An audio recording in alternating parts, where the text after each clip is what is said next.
একটি প্রতিষ্ঠান বা একটি ভালো কাজ মানুষের কাছে পৌঁছে তখনই যায় যখন আপনাদের সকলের সহযোগিতা থাকে। আমি পার্সোনালি প্রথমে বলবো যে আপনারা আমার ভীষণ কাছের মানুষ। আপনাদেরকে কেউ ভালো বলে যেমন আমার ভীষণ ভালো লাগে, আপনাদেরকে যখন কেউ কিছু বলে তখনও খুব খারাপ লাগে। আজকে আমরা একটা 5 স্টার হোটেলে অনেক বড় একটি প্রোগ্রাম করছি। একটা আমি যেহেতু ফেস অফ অরবিয়ার একজন মেম্বার, আমার পাশে ওনার আছেন। তো এত সুন্দর একটা প্রোগ্রামে যখন আপনারা অনেক চিৎকার করছিলেন, তখন হোটেল কর্তৃপক্ষ কিন্তু আপনাদেরকে চুপ করতে বলছিল। তা আপনি কি চুপ করা মানে কিন্তু একজন আমি সেলিব্রিটি, আমি চুপ হয়ে যাওয়া, কারণ আপনাদের মাঝেই কিন্তু আমরা যারা শিল্পী বা আমাদের কর্মের জায়গাটা কিন্তু মানুষের কাছে সুন্দর উপস্থাপন হয়।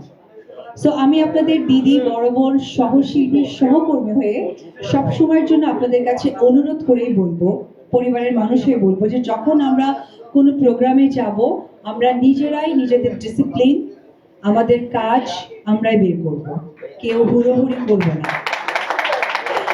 তো যখন আপনাদেরকে বলে যে দূরে যান, আস্তে করেন, বন্ধ করে দেবো, ওই বিষয়টা না, মানে আপনাদের থেকে আমার ব্যক্তিগত বিশ্বাসের, এখানে যারা আপনারা ক্যামেরা নিয়ে আছেন, আমার মনে হয় কেউই আপনারা আমার আগে ইন্ডাস্ট্রিতে আসেননি।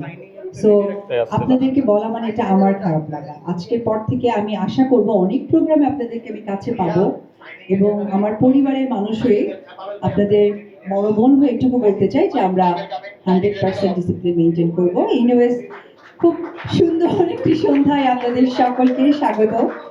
এবং আমার পাশে দুজন ইয়াং হার্টথ্রব, বলবো নায়ক নায়িকাদের হার্টথ্রব বলে, বাট এইরকম একটা পাওয়ার কাপল, তাদের জার্নি আমি শুনেছি, তাদের সাথে আমি যুক্ত হয়েছি, সত্যি খুবই ভালো লাগছে।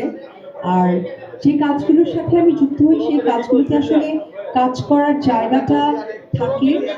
আর আমার যেহেতু ইন্ডাস্ট্রিতে কাজ করার মধ্য দিয়ে মানুষকে জানানোর অনেক দায়িত্ব পড়ে যায়, তো আমার কাছে মনে হয়েছে যে ফেস অফ অরবিয়াটা কি আপনারা জানেন এটা আসলে কি?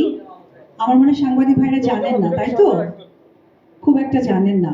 হ্যাঁ, আজকে জানেন না, সেই জানাটাই আপনাদের সাথে আজকে আমরা পরিচিত হব।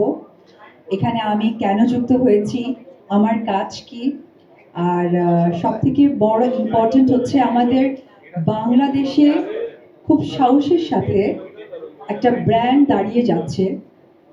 যেমন ছোটবেলায় মা বলতেন যে আগে দর্শনধারী, তারপরে গুণ বিচারী। সো আমি তাদের প্রোডাক্ট ইউজ করা স্টার্ট করেছি।